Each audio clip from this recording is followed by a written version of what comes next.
నమస్తే. ఇన్నాళ్ళు నన్ను సపోర్ట్ చేస్తూ, ఎంకరేజ్ చేస్తూ మీ ప్రేమని నాకు అందిస్తున్న ప్రతి ఒక్కరికి కృతజ్ఞతలు. అలాగే ఈ వీడియో కూడా ఖచ్చితంగా మీకు ఉపయోగపడుతుంది. లైక్, షేర్ అండ్ సబ్స్క్రైబ్ చేసి మీ సపోర్ట్‌ని నాకు అందించండి. అలాగే ఈ వీడియో పట్ల మీకున్న అభిప్రాయాన్ని కామెంట్ సెక్షన్‌లో కామెంట్ చేసి తెలియజేయండి. ఇప్పుడు వీడియోని చూద్దాం. నమస్తే, వెల్కమ్ టు అవర్ ఛానల్. నేను పద్మిని. ప్రస్తుతంతో పాటు ప్రముఖ ఆధ్యాత్మికవేత్త, శ్రీ విద్య ఉపాసకురాలు, ఎనర్జీ వాస్తు స్పెషలిస్ట్ శ్రీమతి జయప్రద గారు మనతో పాటు ఉన్నారు. మాట్లాడదాం. జయప్రద గారు నమస్తే అండి. శ్రీమాత్రే నమః. ఎలా ఉన్నారు? బాగున్నాను. నేను బాగున్నానండి. ఇకపై రెగ్యులర్ గా మాకు సమయం ఇచ్చి వీడియోస్ ఇవ్వాల్సిందిగా మనవి. తప్పకుండా కాంబినేషన్ చాలా ఇష్టం నాకు. Thank you. నాకంటే చాలా సమయస్ఫూర్తిగా అడుగుతుంటా ఏ విషయం క్వశ్చన్స్ అయినా. అలా అడిగినప్పుడు ఏమవుతుందంటే చాలా విషయాలు చెప్పాలనిపిస్తుంది.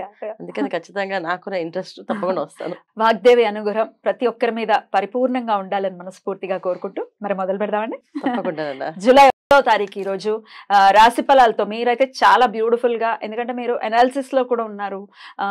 అంటే జాతకాలు చెప్పేయటమే కాదు, వాళ్ళ బిహేవియర్ ఎలా ఉంటుంది అనేది కొన్నేళ్ల బట్టి మీరు పరిశోధనలోనే ఉన్నారు కాబట్టి రాశి ఫలాలు కూడా డెఫినెట్ గా చాలా అక్యురసీ వస్తుంది మీరు చెప్పేటటువంటి విధానంలో. రైట్. ఇక జూలై 1 నుంచి చూసుకుంటే రకరకాల మార్పులు, అటు కాలసర్ప దోషంలోనే ఇప్పుడు గ్రహస్థితి ఉంది అని చెప్పుకోవచ్చు.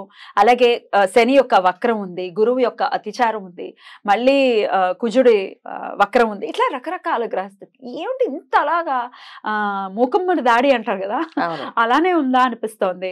మరి ఏంటి ద్వాదశ రాశుల వాళ్ళకి ఎలా ఉంటుంది? ఈ విషయాలన్నీ ఒక్కసారి మీ ద్వారా. తప్పకుండా. అయితే మనకి గ్రహాల అనుగ్రహం లేదు అని అనుకుంటున్నాం కదా. దీనికి కారణం ఏంటంటే మనం చేస్తున్న కొన్ని తప్పిదాలు. సో మానవులుగా మనం పుట్టిన తర్వాత కొన్ని విషయాలు మనం నియంత్రణ లేకుండా చేసే ప్రతి ఒక్క పని ఇవాళ అవి విజృంభిస్తున్నాయి. ప్రకృతి విలయతాండవం చేస్తుంది మన మీద. ఎప్పుడు ఎటు నుంచి ఏది వస్తుందో అని చెప్పకుండా చేసేస్తున్నారు. ఎందుకు ఇలా చేస్తుందంటే దానికి కారణం కూడా మనమే. ఎందుకంటే అకాలంగా చెట్లు నరికేస్తున్నాం, అంటే అకాలంగా ఇష్టం వచ్చినట్టుగా విసర్జన చేయడం, ఎక్కడ పడితే అక్కడ మాట్లాడడం, ఇష్టం వచ్చినట్టు మన మనుషుల్ని హీనంగా మాట్లాడడం. అంటే మానవుడిగా పుట్టాక, ఒక మనిషిగా పుట్టాక ఫస్ట్ మనిషిగా ఉన్నప్పుడు ఇంక తోటి మనిషిని గౌరవించాలి, తోటి మనిషిని హీనంగా మాట్లాడకూడదు. కానీ ఆ లక్షణాలు ఏమి పెట్టుకోకుండా మాకున్నది ఇంత అని గర్వంతో వెళ్ళిపోయిన వాళ్ళు, గర్వంతో ఎగిరే వాళ్ళు, గర్వంతో ఉన్న వాళ్ళకి ఇవన్నీ కూడా శిక్షలు. అంటే ఇప్పుడు ఏం చేస్తే పెద్దవాళ్ళు చేసిన ఏవైతే పుణ్యం ఉంటుందో అది పిల్లలకి వస్తుంది. మరి పెద్దవాళ్ళు చేసిన పాపం కూడా పిల్లలకి వస్తుంది కదా. ఒకప్పుడు ఎప్పుడో మనం చేసిన ప్రతి ఒక్క చర్యకి ఇవాళ మనం అనుభవిస్తున్నాం. ప్రతి చర్య అనమాట. అది ఎలా తీసుకుంటుందంటే ఇంకా విధ్వంసం చేస్తుంది. ఇప్పుడు మనకి కోపం వస్తే మనం నష్టపోతాం, మన కుటుంబం నష్టపోతుంది. ప్రకృతి కోపం వస్తే ప్రపంచము అల్లాడిపోతుంది. ఇది ప్రస్తుతం ఉన్న గ్రహస్థితి. ఇప్పుడు గ్రహ గమనాలు అన్ని కొన్నా మనకి ఎప్పుడు ఏది ఎలా నడుస్తుంది అనేది చెప్పడానికి లేకుండా ఉంది. ఇప్పుడు రాశి ఫలాలు మనం తీసుకుంటే మాస ఫలితాల్లో ఇప్పుడు కుజుడు అనుకూలంగా లేడు, రవి అనుకూలంగా లేడు, శుక్రుడు అనుకూలంగా లేడు, బుధుడు అనుకూలంగా లేడు. ఎవరికి వీళ్ళకి ఈ బుధుడు అనుగ్రహం ఉంది అంటే వాళ్ళకి బుధుడు అనుగ్రహం లేదు, వీళ్ళకి శుక్రుడు అనుగ్రహం ఉంది అంటే వీళ్ళకి శుక్రుడు అనుగ్రహం లేదు. అలా ప్రతి ఒక్కరికి ఒక్కొక్క రాశికి వీడు ఒక గ్రహమే అనుకూలం. అంటే ఈ మాసంలో మనం ఒక గ్రహం మాత్రం అనుకూలంగా ఉంది ఒక్కొక్క రాశికి. అది కూడా మిశ్రమ ఫలితాల్లో, పూర్తి ఫలితాల్లో కాదు. దీనికి మనం ఏం చేయాలి అంటే భగవంత ప్రార్థన.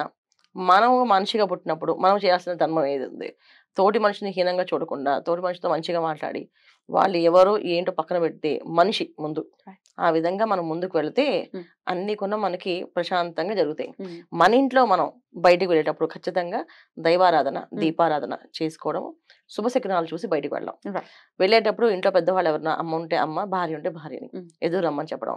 వాళ్ళు వెళ్ళేటప్పుడు వస్తున్నప్పుడు క్షేమంగా వెళ్ళండి, లాభంగా రండి అని చెప్పి వాక్యం చాలా ముఖ్యం. ఒకప్పుడు ఇలా ఉన్న ఇప్పుడు ఈ ప్రస్తున్న కాలానికి, ఈ విషమ కాలానికి మాత్రం ఖచ్చితంగా ఇంట్లో శుభశకునాలు చూసుకొని బయలుదేరడం అనేది చాలా చాలా అవసరం.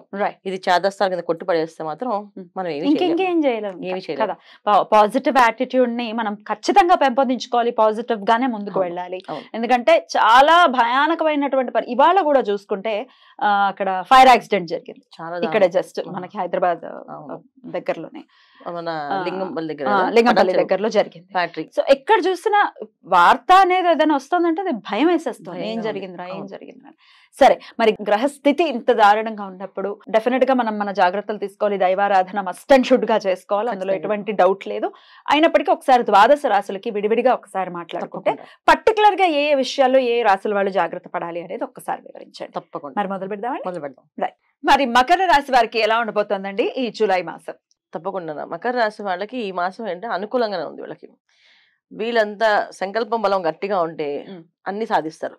సంకల్ప బలం తక్కువగా ఉంటే మాత్రం సాధించలేరు. రెండో ఇంట్లో పాపగ్రహాలు ఆ. ఆల్రెడీ రాహు ఉన్నాడు, రాహు ఉన్నాడు, వచ్చేయబోతున్నాడు శని, మరి శనేశ్వరుడు. ఎలా? సో అందుకే సంకల్ప బలం గట్టిగా ఉంటే మేము చేయగలము, నేను మాత్రమే చేయగలను అని అనుకుంటే కనుక అవుతుంది. ఓకే. లేదు నా వల్ల ఏమవుతుంది అనుకుంటే అంతే, అలా నెమ్మగా ఆగిపోతుంది పనులన్నీ. ముఖ్యంగా ఏంటంటే ప్రొఫెషనల్ గా ఉండే వాళ్ళకి ఒక పేరు ప్రఖ్యాతి వచ్చే అవకాశం ఉంది.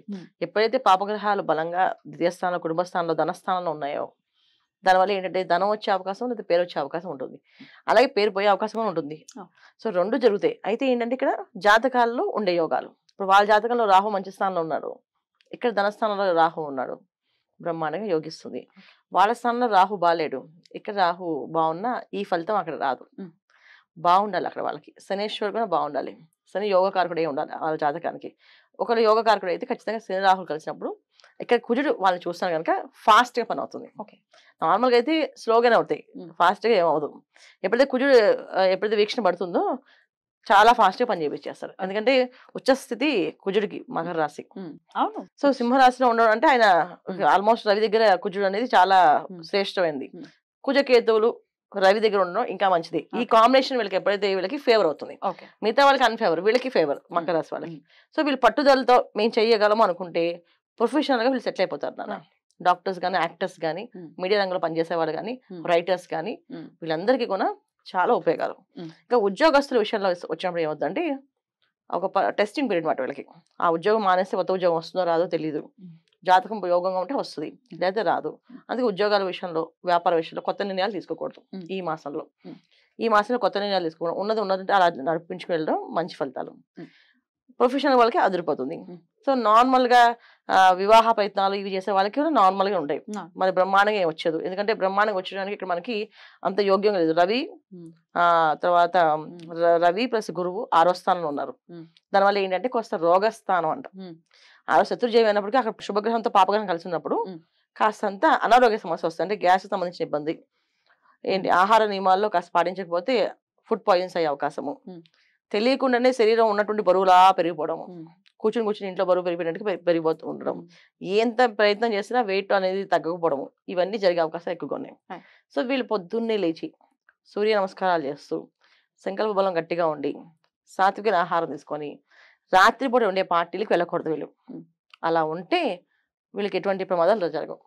లేకపోతే అనారోగ్య సమస్య వచ్చి బాధింపబడుతుంది. జాగ్రత్త ఖచ్చితంగా. ఎందుకంటే ఇక్కడ పాపగ్రహాలు ఎప్పుడైతే బలంగా ఉన్నాయో ఏ ఫలితమైనా భారీగా ఇస్తుంది.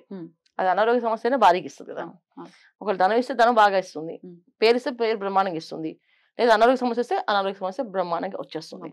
అది మెయిన్ జాగ్రత్త కంపల్సరీ. మరి ఏ దేవతారాధన చేసుకోవచ్చు? ప్రతి నిత్యము దత్తాత్రేయుడు ఆరాధన, శ్రీ దత్త శరణం మమ అనే మంత్రం, హరిహోం నమ శివాయ అనే మంత్రం కంటిన్యూ 2 చేసుకుంటూ వెళ్తే అన్ని అనుకూలంగా ఉంటాయి.